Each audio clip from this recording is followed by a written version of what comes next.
जय हिंद सभी को। साइमन क्लास में आप सभी लोगों का स्वागत है। मैं अमरजीत सर। बच्चों, आज की वीडियो के अंदर हम लोग पढ़ने वाले हैं हिस्ट्री का चैप्टर नंबर 6 है। और इससे पहले मैंने हिस्ट्री के 5 चैप्टर अपलोड कर दिए हैं, बहुत अच्छे तरीके से नोट्स भी दे दिए थे। और उससे पहले पॉलिटिकल के 6 चैप्टर कंप्लीट हो चुके हैं। पेंटिंग का भी करवाया है मैंने कुछ चैप्टर, और हिंदी और इंग्लिश का भी। तो उम्मीद करता हूँ आप लोग को सारी वीडियोस अच्छी लगी होंगी। अगर अच्छी लगती हो तो बच्चों प्लीज़ लाइक कर देना वीडियोस को और सपोर्ट करना साइमन क्लास को, ठीक है। तो चलो देखते हैं बच्चों आज के इस चैप्टर के अंदर, यानी कि चैप्टर नंबर 6 है हमारा हिस्ट्री का। इसके अंदर क्या क्या चीज़ें बोल रखी हैं, और वीडियो के एंड में जो है नोट्स आपको मिल जाएगा। कुछ बच्चे बोलते हैं सर नोट्स नहीं है, तो आप जब पूरी वीडियोस देखोगे ना तो आपको वीडियो के एंड में नोट्स मिलेंगे। सारी वीडियोस के एंड में मैंने नोट्स दे रखे हैं, ठीक है।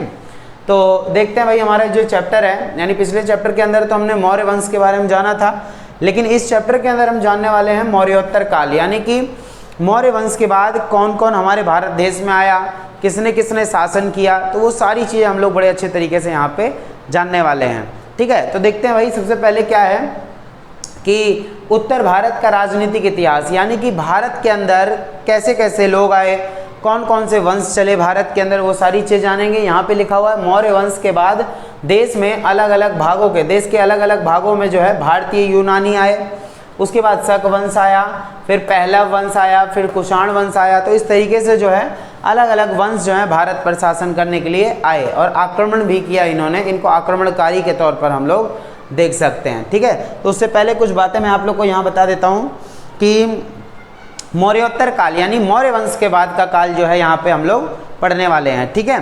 तो वीडियो थोड़ी सी लंबी हो सकती है, बस कोऑपरेट करना है आप लोगों को। देखो कॉमेडी वाली तो है नहीं, एजुकेशन से रिलेटेड है, तो थोड़ी सी वीडियो लंबी हो ही जाती है, ठीक है। तो परेशान नहीं होना है।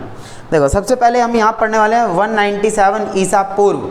ईसा पूर्व और ईस्वी में अंतर क्या होता है मैंने पहले वाली वीडियोज़ के अंदर चैप्टर नंबर 1 में ही बता दिया था हिस्ट्री के। तो 197 ईस्वी में जो है लगभग मौर्य वंश का पतन हो गया था, और इस पाठ में हम लोग मौर्य वंश के पतन से लेकर गुप्त वंश के उदय तक भारतीय उपमहाद्वीप में हुए राजनीतिक तथा सांस्कृतिक चरणों का अध्ययन करने वाले हैं। यानी मौर्य वंश के पतन के बाद कौन कौन आया भारत देश में, वो सारी चीज़ें हम लोग पढ़ने वाले हैं। जिसमें क्या होगा, उपमहाद्वीप के विभिन्न भागों में विभिन्न शक्तियाँ जो हैं स्थापत्य कला, धर्म का भी अध्ययन करेंगे। यानी कि स्थापत्य कला, कैसे कैसे भवनों का निर्माण किया गया, कौन कौन वंश आए, उन्होंने कैसी कैसी कला जो है विकसित करी, वो सारी चीज़ें हम लोग इस चैप्टर के अंदर पढ़ने वाले हैं। तो सबसे पहले है जो हमारा टॉपिक उत्तर भारत में राजनीतिक इतिहास। तो यहाँ पे क्या है देखो, मौर्य वंश के पतन ने देश के अलग अलग भागों में क्षेत्रीय वंशों का उदय हुआ। मौर्य वंश का जैसे ही पतन हुआ वैसे ही देश के अलग अलग भागों में कुछ नए नए वंश आने लगे, ठीक है। उसी समय मध्य एशिया तथा पश्चिमी चीन से लेकर आक्रमणकारियों ने भारत पर आक्रमण किए। वे थे, मैंने उनके नाम तो पहले बता दिया, जैसे भारतीय यूनानी, इनके बारे में पढ़ेंगे, शक वंश, पहला वंश, कुषाण वंश। तो ये किस तरीके से आए थे भारत पर, इन्होंने कैसे कैसे आक्रमण किया था। देखो बच्चों, चैप्टर जब पूरा पढ़ लोगे तो क्वेश्चन आंसर कहीं से भी बना लोगे, ठीक है। क्वेश्चन आंसर पढ़ाने का मतलब होता है कि भाई एक बार क्वेश्चन आंसर करवा दिए, उसके अलावा जो क्वेश्चन पूछ लेगा या नॉलेज होती है वो कैसे मिलेगी। तो सारी चीज़ें चैप्टर पढ़ने के बाद ही हम लोग कर सकते हैं, ठीक है। तो नोट्स वगैरह बनाना बहुत ज़्यादा ज़रूरी होता है, ठीक है। तो यहाँ पर सबसे पहले हम लोग अध्ययन करने वाले हैं किसका, सुंग वंश का अध्ययन करने वाले हैं। तो देखते हैं बच्चों सुंग वंश आखिर है क्या, सुंग वंश के बारे में क्या बोल रखा है। तो मौर्य वंश के अंतिम सम्राट बृहदत्त, ये जो नोट्स है मैं आपको वीडियो के एंड में भेज दूंगा, ठीक है, वो देख लेना आप लोग। मौर्य वंश के अंतिम सम्राट कौन रहे थे, बृहदत्त। याद रखना, मौर्य वंश के अंतिम सम्राट बृहदत्त रहे थे। उनकी हत्या करी उनके जो मंत्री थे, सेनापति थे बोल सकते हैं। देखो सेनापति पुष्यमित्र सुंग के हाथों मारा गया। तो मौर्य वंश का अंतिम शासक जो है किसके हाथों मारा गया, पुष्यमित्र सुंग के द्वारा। तभी तो सुंग वंश की स्थापना हुई ना। तो इस तरीके से तो सुंग वंश की स्थापना करी उन्होंने, और अपना साम्राज्य उत्तरी भारत में स्थापित किया। इसे सुंग वंश कहा गया। क्लियर हो गया। तो बृहदत्त को खत्म करके पुष्यमित्र सुंग आए, जिन्होंने सुंग वंश की स्थापना करी। सुंग उत्तरी भारत में देखो पूरब, पश्चिम, उत्तर, दक्षिण, तो यानी उत्तरी भाग में जो है भारत के ऊपरी भाग में जो है इन्होंने अपना शासन जमाया। सुंग उत्तरी भाग में तो वहीं भारतीय यूनानी, जिन्हें यवन भी कहा जाता था, ये बल्ख यानी अफगानिस्तान पर अधिकार कर लिया। देखो अब उसके बाद जो हम ये पढ़ेंगे ना, सुंग वंश तो आया ही आया, उसी टाइम ये लोग आए। ये कहाँ पे आए थे, ये अफगानिस्तान में, ठीक है। ये अफगानिस्तान में आए और अफगानिस्तान में इन्होंने अपना शासन स्थापित कर लिया। इनके बीच में युद्ध भी हुआ था, वो मैं अभी बताऊंगा, ठीक है। तो एक तरफ जहां सुंग वंश की स्थापना हुई, वहीं दूसरी तरफ किसकी स्थापना हुई, या तो इन्हें बैक्ट्रियन भी कह सकते हैं, इन्हें भारतीय यूनानी भी कह सकते हैं। तो इन्होंने अपना अधिकार जमा लिया और जल्द ही भारत के उत्तर पश्चिम में साम्राज्य विस्तार कर लिया। पुष्यमित्र सुंग का बल्ख के शासक डेमेट्रियस के से संघर्ष भी हुआ। याद रखना, इनका एक शासक था जिसका नाम था डेमेट्रियस, ठीक है। डेमेट्रियस नोट्स मिलेगा, उसमें देखना आप लोग अच्छे तरीके से। तो डेमेट्रियस से इनका मुकाबला हुआ, पुष्यमित्र सुंग का इनके साथ लड़ाई हुई। अब क्या हुआ कि इन्होंने देखो डेमेट्रियस से संघर्ष भी हुआ। बेस नगर यानी विदिशा मध्य प्रदेश में एक स्तंभ पर विवरण मिलता है कि तक्षशिला यानी पाकिस्तान के निवासी हेलिडोरियस को, जो भारतीय यूनानी शासक अतिलकी के दूत के रूप में जो है आया था, पांचवा सुंग शासक काशीपुत्र भागभ्रंद सुंग के दरबार में आया था। तो सिंपल सी बात है कि भाई इनके बीच में युद्ध हुआ, पुष्यमित्र सुंग और दूसरी तरफ कौन थे, मैं यहाँ पे नाम लिख रहा हूँ, डेमेट्रियस, ठीक है। क्या नाम था,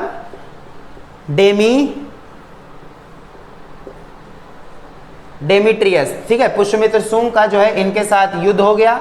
अब डेमेट्रियस और इनके साथ युद्ध हुआ, तो आखिर हुआ क्या, देखो पुष्यमित्र सुंग का डेमेट्रियस के साथ युद्ध हो गया। देवभूति यानी कि देवभूति, ये इनके अंतिम शासक रहे, कौन, देवभूति। तो ये चीज हमको याद रखना है, देवभूति। तो इन्होंने क्या करा, देखो कि देवभूति जो अंतिम शासक थे, कौन से वंश के, तो सुंग वंश के जो है अंतिम शासक थे, की हत्या कर उसके मंत्री वासुदेव ने कर्ण वंश की स्थापना की और कर्ण वंश की स्थापना करी। देखो मैंने आप लोगों को पहले ही बता दिया था कि सबसे पहले मगध पर शासन करने वाला वंश कौन सा आया था, तो सबसे पहले मगध पर शासन करने वाला हर्यंक वंश आया था।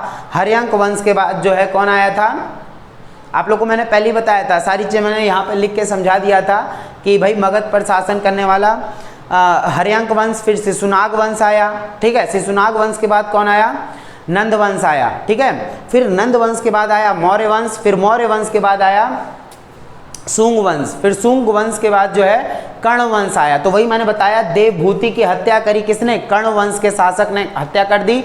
और कर्ण वंश के बाद कौन आया था, सातवाहन वंश आया था। तो हम अगले उसमें मतलब आगे पढ़ेंगे उनके बारे में, ठीक है। तो इस तरीके से हमें याद रखना है, हर्यंक वंश, शिशुनाग वंश, नंद वंश, मौर्य वंश, फिर आया सुंग वंश, फिर आया कौन सा, कर्ण वंश, फिर सातवाहन वंश, मगध पर शासन करने वाले। जैसे ही मौर्य वंश का पतन हुआ, फिर धीरे धीरे जो है दूसरे वंश मगध पर शासन करने आया, अलग अलग क्षेत्रों में आक्रमण कर दिया।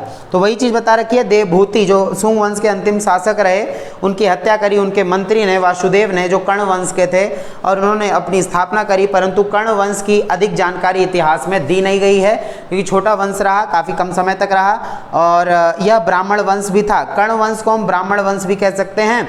और इसमें क्या हुआ, सातवाहनों के द्वारा जो है इन्हें खत्म कर दिया गया था। कर्ण वंश के बाद कौन से वंश आया था, सातवाहन वंश। तो कर्ण वंश को उन्होंने खत्म कर दिया था। तो हमने इतनी सारी चीज़ें जानी, लेकिन अभी तो ये चल रहे हैं ना, तो अभी हम इनके बारे में पढ़ने वाले हैं। लाइन वाइज चलता रहेगा सब कुछ, जब लाइन वाइज चलेगा तभी जाकर दिमाग में सारी बातें बैठेंगी, ठीक है। मौर्य वंश के बाद सुंग वंश आया, सुंग वंश को खत्म किया किसने, कर्ण वंश ने, इनको खत्म कर दिया कर्ण वंश ने। और वहीं दूसरी तरफ किसका शासन चल रहा था, तो ये बैक्ट्रियन का, यानी कि सिंपल बोल सकते हैं भारतीय यूनानियों का शासन चल रहा था। और ये अफगानिस्तान में आए और बाद में जो है भारत में भी इन्होंने आक्रमण कर दिया था। चलो देखते हैं भाई इनके बारे में क्या बता रखा है। तो इनके बारे में आई होप सबको समझ में आ गया होगा, ठीक है। मैंने शासक वगैरह बता दिया, नोट्स में सारी चीज़ें आप लोग को मिल जाएंगी, ठीक है। तो देखो आगे, तो अब पढ़ते हैं हम भाई बैक्ट्रियन या भारतीय यूनानी ये क्या थे। तो 323 में, ये 323 ईस्वी में थे, सॉरी ईसा पूर्व में है। तो इसमें क्या बोल रखा है, तो 323 ईसा पूर्व में सिकंदर की मृत्यु के पश्चात कई सारे यूनानी भारत आए थे, यूनान से भारत आ गए, ठीक है। और भारत उत्तरी पश्चिम सीमांत क्षेत्र पर बैक्ट्रिया, वर्तमान अफगानिस्तान, इसको पहले बैक्ट्रिया भी बोला जाता था, बैक्टीरिया नहीं बैक्ट्रिया बोला जाता था अफगानिस्तान को। तो यहाँ पर क्या करा इन्होंने, अपना निवास स्थान बनाया। यूरोप से बहुत सारे जो है लोग आए, ये बैक्ट्रियन आए, मतलब भारतीय यूनानी आए जो यहाँ आकर बसे, ठीक है। उसके बाद क्या हुआ, यूनानी उच्चारण की वजह से वह बैक्ट्रिया यूनानी शासक कहलाए। यूनानी शासक डेमेट्रियस, मैंने यहाँ नाम लिख रखा है, यूनानी शासक जिनका इनके साथ युद्ध हुआ था, तो डेमेट्रियस जो है का पुष्यमित्र के साथ जो है संघर्ष हुआ था। तो ये मैंने बता दिया, पुष्यमित्र शुंग के साथ जो है इनका संघर्ष एक बार हुआ था। ठीक है। उसके बाद कहानी क्या हुई बच्चों, जरा ध्यान से देखते रहना। आई होप इतना सारा समझ में आया होगा लाइन वाइज जो मैं पढ़ा रहा हूँ आप लोग को। तो इसके बाद देखो क्या हुआ, सफल भारतीय यूनानी शासक डेमेट्रियस, या डेमेट्रियस का एक छोटा भाई था मेनेंदर। याद रखना, डेमेट्रियस का एक छोटा भाई क्या था, उसका नाम क्या है, मेनेंदर। ठीक है। तो मेनेंदर ने क्या करा, देखो मेनेंदर जिसने अच्छा शासन किया, तो भारतीय यूनानियों में जो अच्छा शासन करने वाला वो कौन रहा, मेनेंदर रहा। तो मेनेंदर का प्रसिद्ध बौद्ध ग्रंथ जो है मिलिंद पन्हो, इसने एक बौद्ध ग्रंथ लिखा मिलिंद पन्हो नाम का। तो उसने क्या करा, उसका परिचय मिलिंद के रूप में जो है किया गया है। मेनेंदर ने बौद्ध धर्म का भी, जो मेनेंदर था इसने बौद्ध धर्म को भी अपनाया था। ठीक है। कहानी ये हुई, इन लोगों के बीच में लड़ाई हुई। ठीक है। इसका छोटा भाई था मेनेंदर, मेनेंदर ने बौद्ध धर्म की जो है संगीति वगैरह भी करवाई थी। बौद्ध धर्म में इन्होंने क्या करा कि इन्होंने बौद्ध धर्म अपनाया, उसके बाद मूर्तियों वगैरह का भी निर्माण करवाया था मेनेंदर ने, और एक ग्रंथ लिखा जिसका नाम मिलिंद पन्हो रखा गया, उसमें इनका नाम मिलिंद के नाम से जाना गया। और मेनेंदर जो है 155 ईसा पूर्व से 130 ईसा पूर्व तक इन्होंने शासन किया था। 155 से 130 ईसा पूर्व है सब। ठीक है। तो ईसा पूर्व 155 से 130 ईसा पूर्व, उल्टा चलता है ना सारा। तो इस तरीके से इन्होंने शासन किया था। ठीक है। तो इनके बारे में बस इतना ही बताया गया है कि हाँ कैसे कैसे क्या हुआ, वो मैं सारी चीज़ें आप लोग को बता चुका हूँ। ठीक है। उसके बाद कौन आया था, इतनी सारी चीज़ें समझ में आ गई ना। अगर आ गई हो तो वीडियो को लाइक जरूर कर देना बच्चों। आगे देखो, उसके बाद आ गया यहाँ पे शकवंश। अब भाई शकवंश के बारे में क्या पढ़ना है, शकवंश आया तो शकवंश के बारे में देखो क्या हुआ। साइथियन वंश को हिंदी में शकवंश कहा जाता है। देखो ये साइथियन वंश नाम सुना होगा आप लोगों ने, साइथियन वंश, अगर उसको हिंदी में उच्चारण किया जाए तो शकवंश के नाम से उसको जाना जाएगा, कंफ्यूजन में नहीं आना। ठीक है।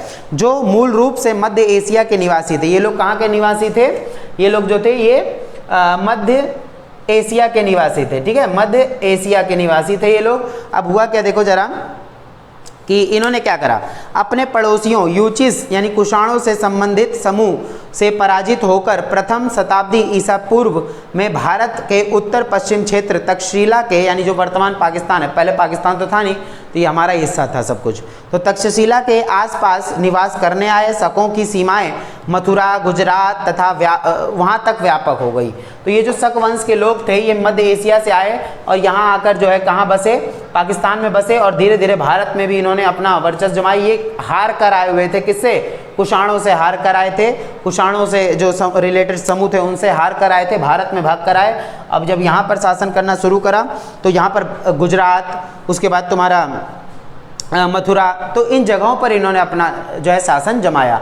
कुछ शुंग वंश बताया, भारतीय यूनानी बैक्ट्रिया जिसे बोला गया, बैक्ट्रियन यानी कि अफगानिस्तान में आकर बसे। डेमेट्रियस का छोटा भाई, इन्होंने बौद्ध धर्म की वो संगीति वगैरह करवाई, मैंने बता दिया आप लोगों को वो कब से कब तक शासन किया। उसके बाद आया शक वंश, तो शक वंश के बारे में बताया मैंने अभी थोड़ा। तो शकों में सबसे अच्छा शासन था रुद्र दमन। याद रखना, शकों में सबसे अच्छा शासन किसने किया, तो ये है रुद्र दमन। तो ये नाम याद रखना है आप लोग को, रुद्र दमन ने जो है शासन किया और यह शासक पश्चिमी भारत तक पहुंचा। उसकी उपलब्धियों की जानकारी जो है गिरनार अथवा जूनागढ़ में खुदे जूनागढ़ जिले की पहाड़ियां गिरनार कहलाती हैं। जूनागढ़ की जो पहाड़ियां हैं ना तो गिरनार कहलाती हैं। तो गिरनार यानी गुजरात में है, ये सारा इन्होंने गुजरात, मैंने आप लोगों को पहले बता दिया, गुजरात, मथुरा, अलग अलग जगहों पे आए ये लोग। तो शिलालेख से मिल जाती है संस्कृत में लिखी हुई। तो आई होप सबको समझ में आया होगा। इनके बाद कौन आया, शकवंश आया। शकवंश जो है इनसे हार कर आए थे, कुषाणों से हार कर इन्होंने तक्षशिला पर अधिकार जमाया, फिर भारत में एंट्री मारी। तो कहाँ पर, गुजरात और तुम्हारा मथुरा में। तो गुजरात में इनके लिखे हुए जो हैं, इनके द्वारा लिखे गए जो अभिलेख वगैरह, वो सारी चीज़ें हमें प्राप्त हो जाती हैं। ठीक है। उसके बाद कौन आया बच्चों, पार्थियन। तो ये हमें जानना होगा, इनमें और इनमें कुछ थोड़ा संबंध है। वो मैं आप लोग को बताने वाला हूँ, चलो ध्यान से सुनते रहना। पार्थियन मूलतः ईरानी मूल के निवासी थे, ईरान के थे। शकों के साथ अपने मजबूत सांस्कृतिक संबंधों की वजह से भारतीय मूल में इन्हें शक पहलव के रूप में देखा गया। तो शक पहलव याद रखना, इनको क्या बोला गया, इनको बोला गया शक पहलव। शक पहलव यानी कि ब लिख दिया, चमेली हो गई है तो शक पहलव। तो याद रखना कि इन्होंने इनके साथ अच्छे संबंध बनाए, जिसके कारण पार्थियनों को, जो ये ईरान से आए थे, इनको क्या नाम दे दिया गया, शक पहलव। इन दोनों के आपसी संबंधों के कारण इनको नाम दे दिया गया शक पहलव। ठीक है, कहाँ से आए थे, ईरानी थे, ये ईरानी थे। तो पार्थियन शासन की जानकारी पाकिस्तान के उत्तर पश्चिम में, देखो पाकिस्तान के उत्तर पश्चिम में जो है हमें देखने को मिल जाती है। और उसके बाद क्या है, पेशावर के निकट मर्दान जगह है, पेशावर है पाकिस्तान में, वहाँ मर्दान एक जगह है, प्रसिद्ध तख्त ए बही से मिलती है। यानी कि इनके जो अभिलेख वगैरह हर किसी की जानकारी मिलती है ना अलग अलग जगहों से। जैसे मैंने मौर्य वंश की जानकारी बताया था, मौर्य वंश की जानकारी के मुख्य स्रोत मैंने आप लोग को बताया था कि भाई किससे किससे जानकारी मिलती है। तो चाणक्य की अर्थशास्त्र से, मेगस्थनीज की इंडिका पुस्तक से, बौद्ध और जैन धर्म के ग्रंथों से, और खुद अशोक द्वारा लिखी गई जो लिपियां थी, अशोक की 2 लिपि के नाम मैंने आप लोग को बताया था, ब्राह्मी और खरोष्ठी, तो उनसे हमें मौर्य वंश की जानकारी, वैसे इन लोगों के बारे में भी जानकारी हमें प्राप्त हो जाती है। तो इस तरीके से 5वीं शताब्दी ईस्वी में इसे गोंडो फ्रेंस या गोंडो फेदर्स का विवरण तथा तख्त ए बही में जानकारी मिलती है। तो यानी लिखावट है उनकी, उसमें जानकारी मिल जाती है। और इन्हें राजा तथा उनके भाई को, देखो इन्होंने राजा तथा उसके भाई को ईसाई धर्म में धर्मांतरण कराया था। तो याद रखना इन लोगों ने कौन सा धर्म, ईसाई, तो ईसाई धर्म को ज़्यादा इन्होंने फैलाने की कोशिश की है। तो ये हमें याद रखना होगा, ईसाई ये लोग बने। ठीक है, तो ये सारी चीज़ें मैंने आप लोगों को समझा दिया। एक बार मैं ऐसे ही बता देता हूँ फिर से। सुंग वंश आया, सुंग वंश के जो मौर्य वंश को खत्म करके सुंग वंश की स्थापना करी पुष्यमित्र सुंग ने, और देवभूति जो अंतिम शासक रहे उनकी, और जो ये थे पुष्यमित्र सुंग, इनकी लड़ाई डेमेट्रियस से एक बार हुई थी।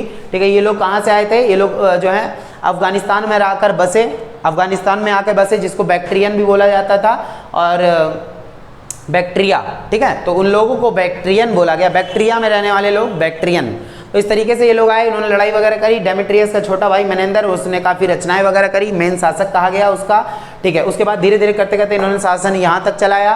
फिर उसके बाद शकवंश आया, शकवंश जो है इनसे हार कर, कुषाणों से हार कर भारत में एंट्री मारी इन्होंने, गुजरात और कहाँ पर, मथुरा में। तो गुजरात के कई जगहों पर इनके जो अभिलेख हैं वो सारी चीज़ें मिल जाती हैं। इनमें जो मेन शासक रहा वो रुद्रदमन रहा। ठीक है, एक तरफ से ये पार्थियन आए, पार्थियनों ने क्या करा कि इनसे अच्छे संबंध बनाकर, इसीलिए पार्थियनों को जो है शक पहलव के नाम से जाना गया, और इन्होंने ईसाई धर्म के बारे में जो है लोगों में वो सारी चीज़ें फैलाई हैं। ठीक है, तो ये सारी चीज़ें हम लोगों ने पढ़ लिया है। आई होप सबको बहुत अच्छे समझ में आया होगा और क्लियर हो गया होगा। ठीक है, तो मिलते हैं सेकंड पार्ट के अंदर, देखते हैं उसके अंदर क्या है। तो ये चीज़ हमें याद रखनी है। उसके बाद कुषाण वंश जो है वो आया, कुषाण वंश ने किस तरीके से शासन वगैरह किया, वो सारी चीज़ें मैं आप लोग को बताने वाला हूँ। ठीक है, तो अच्छा लगा हो वीडियो तो प्लीज़ बच्चों लाइक कर देना। और मेहनत इतनी ज़्यादा करनी पड़ती है, आप लोग खुद जानते हैं, क्योंकि नोट्स वगैरह तैयार करके पढ़ाना, मैंने सोचा था कुछ नए तरीके से पढ़ाऊँ, इसलिए मैं आप लोग को इस तरीके से पढ़ा रहा हूँ। वरना क्वेश्चन आंसर तो मैं भी करवा सकता हूँ, ये तो आप लोग भी जानते हैं। 4-5 क्वेश्चन आंसर करवा दिया तो उसमें वही आजकल के बच्चों को पता नहीं क्यों पसंद आने लगा है, शॉर्टकट सब लोग मारने लगे हैं।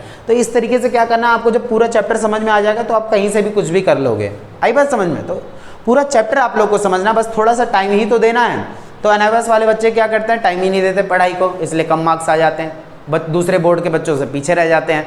आप लोगों को भी तो आगे बढ़ना है ना, तो इसी तरीके से मैं मेहनत कर रहा हूँ, आप लोग को भी मेहनत करती जानी है। ठीक है ना, तो मिलते हैं सेकंड पार्ट के अंदर। जय हिंद, जय भारत।